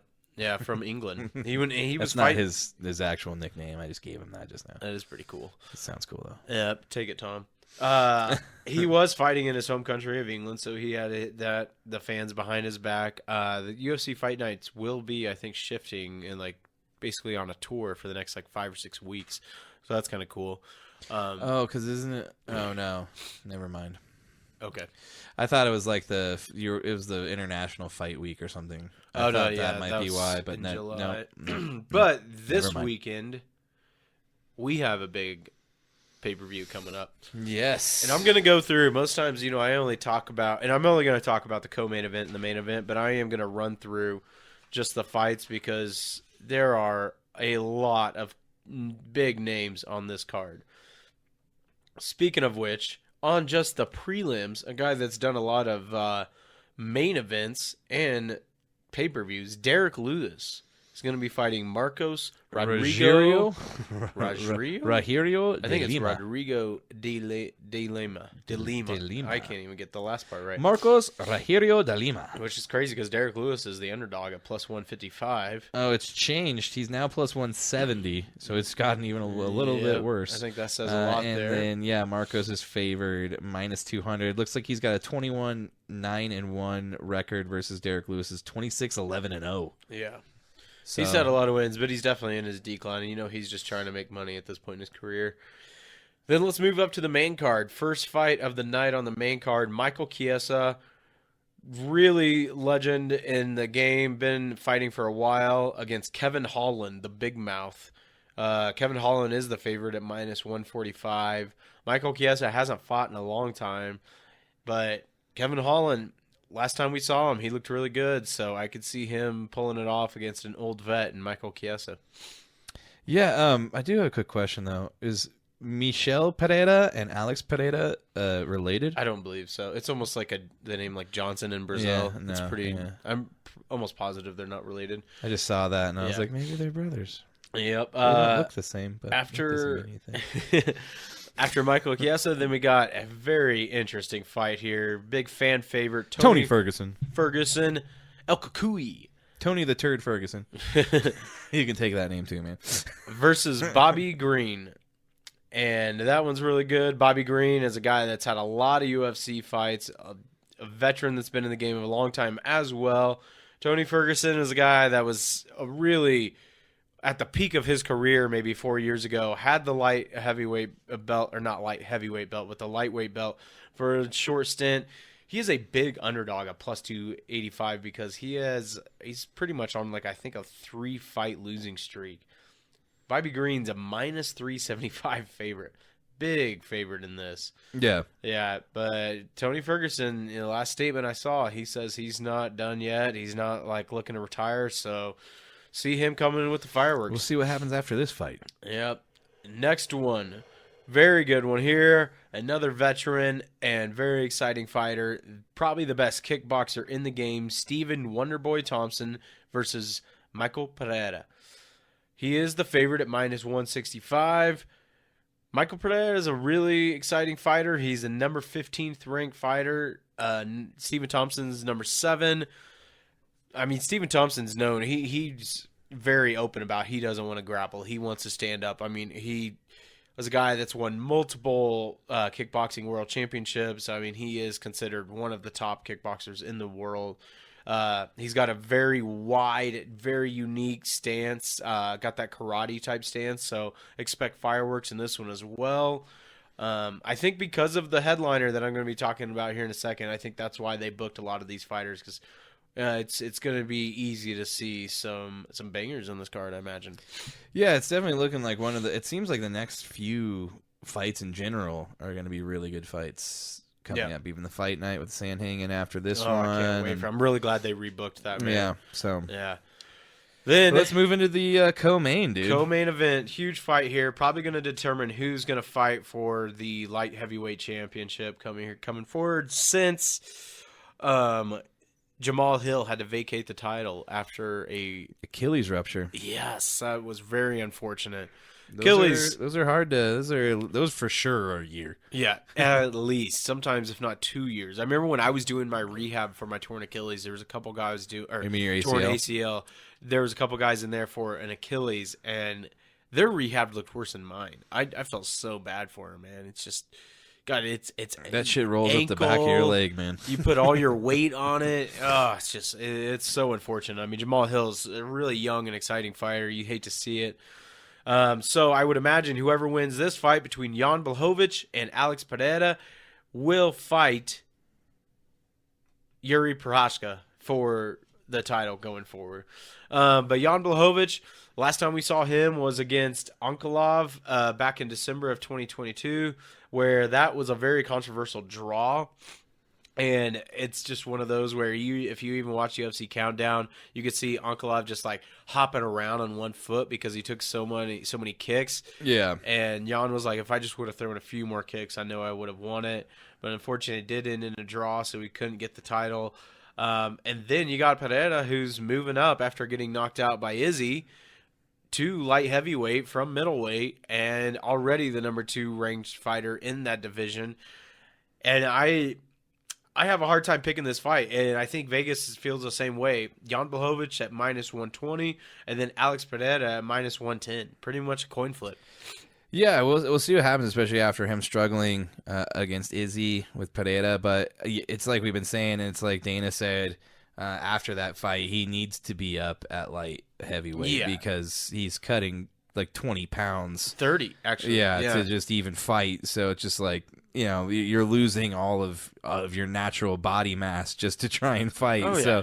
So it'll definitely be interesting. Jan Blachowicz, though, does seem like, he's legit, so we'll see what happens here. He is my pick because he is a much better wrestler. Alex Pereira really doesn't have any background of wrestling, and anytime he's had to deal with that, he has a hard time. Obviously, he's got a kickboxing background that is like his main skill set. Really doesn't come with submissions. No really jiu-jitsu or grappling experience.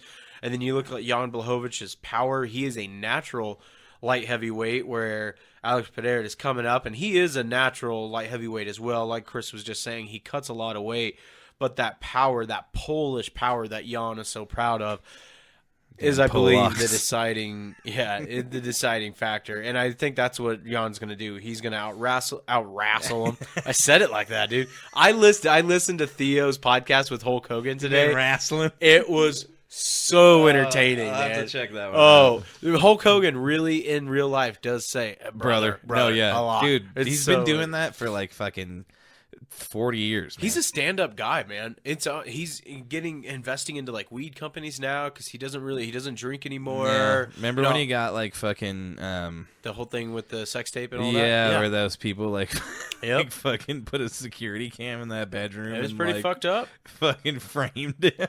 Yeah, it's pretty shitty. Yeah, it's pretty crazy Yeah. though. Like, it's easy to forget that he literally had a reality TV show for like 5 years. Oh yeah. His like daughter was a big part of it and stuff. Yeah, too, I forget what the but fuck it was called. It was really cool listening to his story, man. If anybody out there listens to Theo Vaughn's podcast, it's this past weekend, and he did Hulk Hogan, and god damn, it was entertaining. Speaking of just wrestling in general, I don't know if you've ever checked it out. I guess this is a little bit of a rec center, if you will, but Vice News, The Dark Side of the Ring. Mm-mm. Dude, you gotta check it out. Is that a docu-series? A docu-series, yeah. I think they're on season 4 or 5 now. Okay. But it's just like the craziest stories from like wrestling, like people getting murdered, like back in the day, like back in the day, like crazy drug stuff, like all of the crazy, like insane stories that you would think would be happening in the 70s as giant dudes travel around in cars and buses together. Dude, they would wrestle like 360 days out of the year. Yeah, I mean, it was insane. Especially like once it got big and the region started, becoming one. Yeah, you were just wrestling constantly. It's crazy. I love listening to stories. I've listened to podcasts with Ric Flair, with the Undertaker, and I like listening Jake to the those Snake older too when he was talking about fucking the Giant on Joe Rogan. I think that was when he told the story about them going, and I was like after a match, and he had to drive the Giant there. He was like his driver. Yeah. And the Giant was like, Andre the Giant was like, I need 2 cases of beer. And this guy's like, what the fuck is he need 2 cases of beer for? He just slams and he's like, yeah. He's like, so then we get out, and he's like, I go to grab the rest of the beer, and it's all gone. And he's like, we drove for like 3 hours, and he drank 2 cases of beer and never pissed once. Yeah. Andre the Giant would just drink beer like water, basically. But no, if you haven't yet, check it out. The Dark Side of the Ring. I think there might be There's like a spin-off of it now too. I don't even know. Check it out though. It's super interesting, super entertaining. That sounds cool. Yeah, if you don't have anything to watch sports-wise, check out Dark Side of the Ring, man. Definitely. But yeah, so yeah, because of that wrestling, I do have Jan Blachowicz picked to that was win. quite the It's all good. We circled back around, man. It's just funny how we take these fucking sharp turns. We're like, we're talking about wrestling. Dude, I'm surprised because when I was like in my early 20s, I remember working at Tokyo Joe's, and I'd get started talking about something, and I'd lose my track of mine so fast. Yeah. And now, I don't know what it is, but I'm on track. You're on all point. the time. I don't You're know just what it is. locked in. Yeah. Laser beam focus. Yeah, I know what it is, Your but tractor it beam. fucking works. Okay, so Headliner, main event for the BMF title. yes. It's not a real title, but kind of a real tactical where you can touch It's it. something you can Tangible. pretend is a real title and Yeah. make a bunch of money off of it. Yeah, that's pretty much true. And it was Jorge Masvidal's title, but when he retired, it was vacant. And so now Dana had to make a match, and he made the best one possible. And it's a rematch. Dustin Poirier versus Justin Gaethje. This is a tough one for me, man. These are two of my favorite fighters. These are like two of the best brawlers in UFC history, basically. They really are. Justin Gaethje, I've mentioned on the pod many times, one of my favorite fighters because he fights out of here, right out Wheat Ridge, Colorado, for Trevor Whitman. And then Dustin Poirier fights down an American top team and he's from Louisiana. But he's a stand-up guy, does a lot for charity. So does Justin. I watched UFC Countdown, and he did a golf tournament out by Red Rocks that was for veterans, and it was really cool because he was very adamant in saying that he, isn't a veteran, didn't serve, but he knows how hard it is for organizations. There's not enough organizations that try to get those veterans together to show the camaraderie and get them together and appreciate them. So these guys are both just... They're not Conor McGregor's, if you will, basically. Yeah. That's a great way to put it. And, yes, they are super entertaining. Great candidates for the BMF, Baddest Motherfucker title. And to recap, the last time they fought was back in 2018, and Dustin won by TKO because Justin fights one way and one way only, where he stands right in there like a phone Just booth. boxing. And takes hits. Throwing blows. Takes damage. But in that fight, he threw so many leg kicks and landed leg kicks on Dustin that Dustin was almost crippled after it. Had to was on crutches leaving the arena and survived basically all of those leg kicks and landed a few shots in his hands. I mean, this is what I've always said about Dustin Poirier. I don't know what it is about him. I would like to see the numbers behind it because you see him with gloves on. I'm looking at the promo of it right now. It just seems like his hands are bigger. You heard the whole thing about Brock Lesnar, how he had to get specially made gloves. They had to. I wonder if he has bigger size hands than the rest of the guys in the lightweight because you look at when he lands punches as opposed to anybody else. And I know he's got big shoulders. He's a strong guy. He hits hard. He has a big boxing background. He is considered one of the best boxers in the UFC. But his damage, his impact is way worse than a lot of other guys. And that's because even in that last fight, he fucked up Gaethje. Like his face was pretty red. He did, after man. that And one. that's what I was about to say. Is there's not too many guys that knock out and just basically stop Gaethje. I mean, we've seen Gaethje stand in there and have some wars, but Dustin is one that got the job done. And I mean, we've seen him finish Conor McGregor. We've seen him finish Max Holloway. This guy. I didn't realize, I know I'm getting on this a little bit too much, but this is something I didn't realize. How he got his start into the UFC is there was a guy, I'm forgetting his name right now, but he was pretty much a no-name guy that was supposed to fight Jose Aldo, and Jose Aldo was like the new hot thing at that time, won like 10 fights, eventually won the title, and this guy that was supposed to fight Jose Aldo got injured, and so they just got this replacement fighter on 3 weeks' notice. Dustin Poirier comes in, and this actually, somebody out there, correct me if I'm wrong, Jose Aldo might have already lost the title at this point, but he was already a legend. So Dustin comes in, first fight of his career, and beats Jose Aldo, and the rest is history. Yeah. I mean, this guy you look at the resume, the guys he's beat, it is insane. Unfortunately, I think he does beat Justin Gaethje just because his hands are so fucking heavy, man. He's got bricks in those gloves. We might need to get the Yeah, inspect them.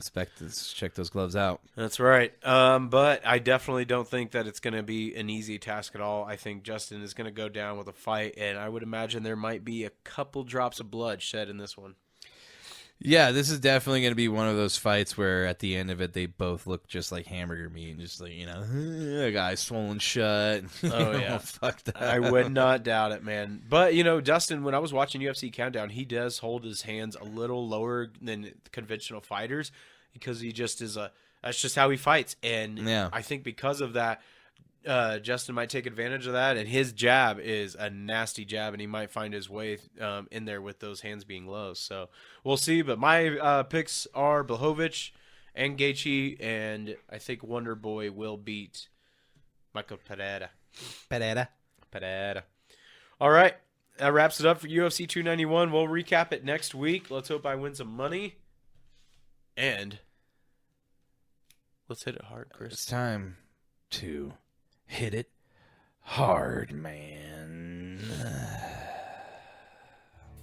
I hit it hard, man. So far, man. No laying up, no holding back. Ain't afraid of nothing, it's a natural fact. I hit it long, man. Till it's gone, man. Keep taking chances, live at large. I hit it hard. And we are back for the final time of episode 44 of Fringe Fanatics, and you just heard John Daly hit it hard, man, and that means it is time for the daily dose of excellence. That's right. And this week, we're going to the world of football. We are. Or soccer, for that matter, if you're living in the United States. That's right. And it's Lionel Messi. Tell us about it, Chad. On Friday night, I believe it was Friday night. Friday night. Yes, Friday. First game of Inter Miami. David Beckham, one of the owners of that club, brought in Messi.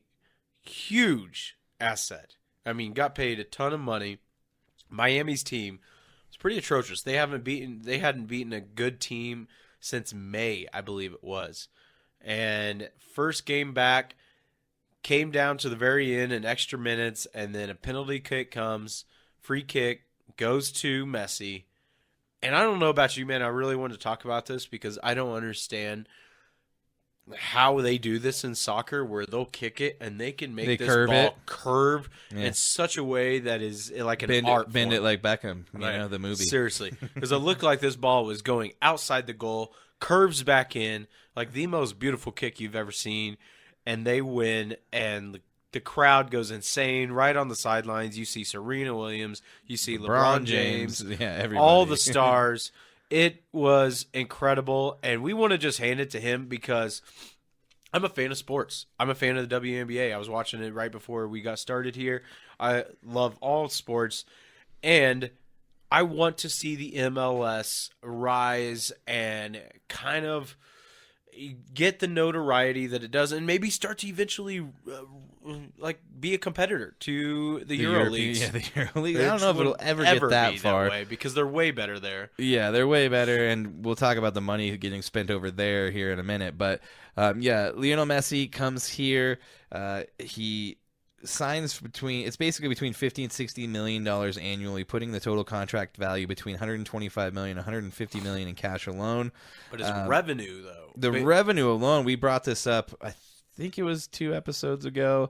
Something about the ticket prices were like $20 for the first game, and then they jumped up to like fucking $400. I guess I said that wrong. What I want to get at is the contract stipulations in there also have a lot to do with the actual revenue from the team. Oh, I'm sure he's getting he gets part a big ownership part of that. or something. And I think sponsorships and stuff that the teams use, he's a big part of that. And so the better the MLS does, which is owned by CarComp, by the way. Yeah, is good for America, basically. You know? And it's good for our national team. The better the guys we get, hopefully we do better in the World Cup. We've been doing all right.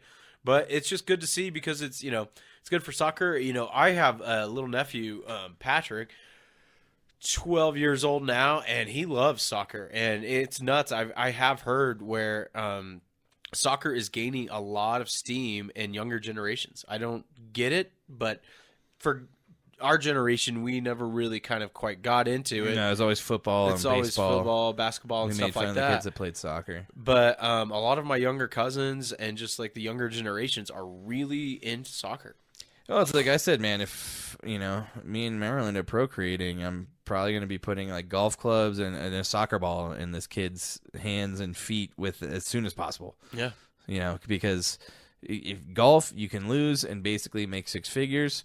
And in soccer, you can go play in the Euro League for hundreds of millions of dollars. Hundreds of millions of dollars, which leads us into the astronomical news of Mbappe. Kylian Mbappe. Get into it, Chris. From PSG, the Francs main Euro League team.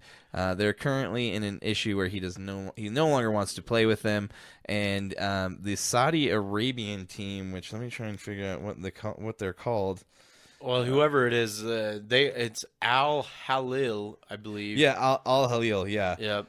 They're effectively paying $1 billion euro. So that's a lot more than just regular old American money. So €1 billion. I mean, almost half of that. They offered him how much? He's getting 700 and what is it? Well, let's not say getting. He's offered this means Well, he because hasn't got it yet. He did come out and say he's not interested in it, which is weird. It is very weird. I mean, I don't know what his plans are, but apparently to him, money isn't an issue.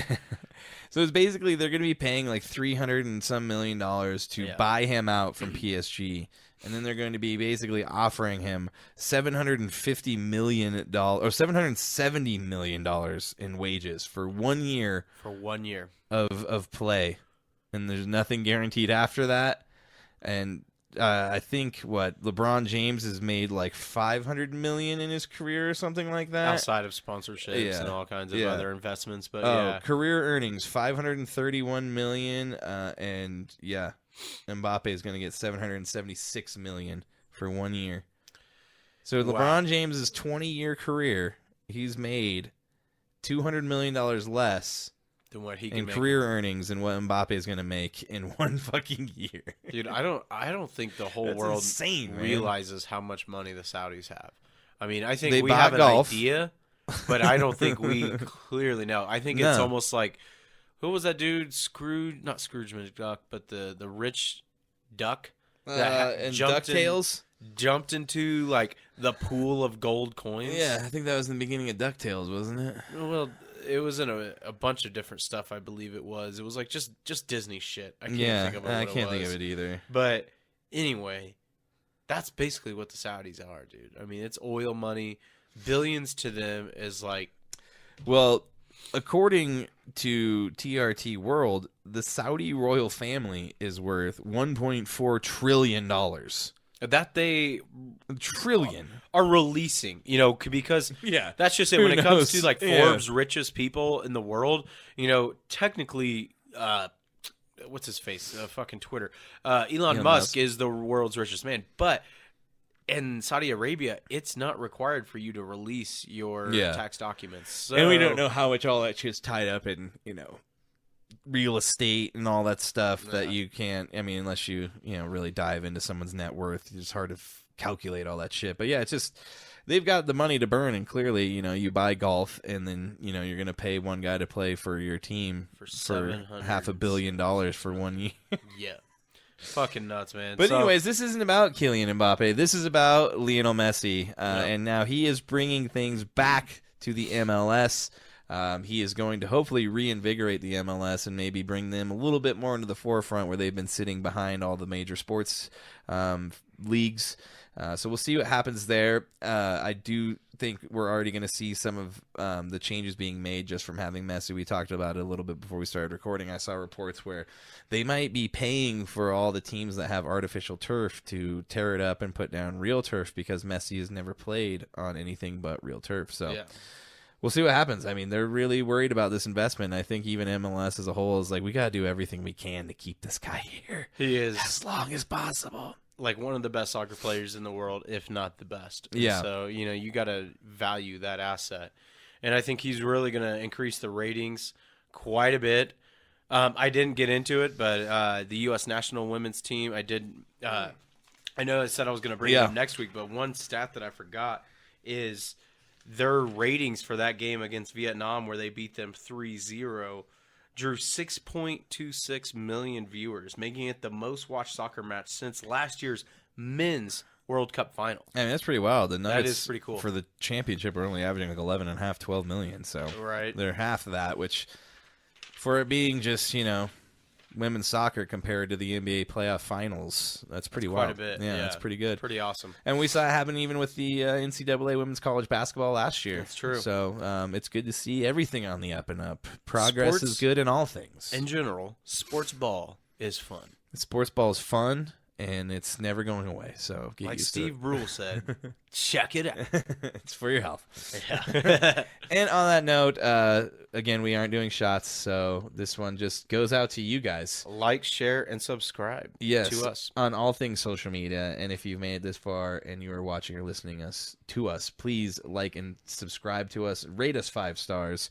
Helps immensely. And stay tuned. We are going to be talking about the Fantasy League next week. Things are getting going on that, so we're going to start broaching that subject and talking about when we're going to be doing the draft and all those cool things. So that's on the agenda for next week. On that note, Chad, I love you, buddy. Love you, buddy. We'll see you next week. We'll definitely see you next week. And Farewell, we will see viewers and listeners. all of you guys next week. Thanks for tuning in. As always, we love each and every one of you. And we'll see you next week on episode 45 Farewell. of French Fanatics.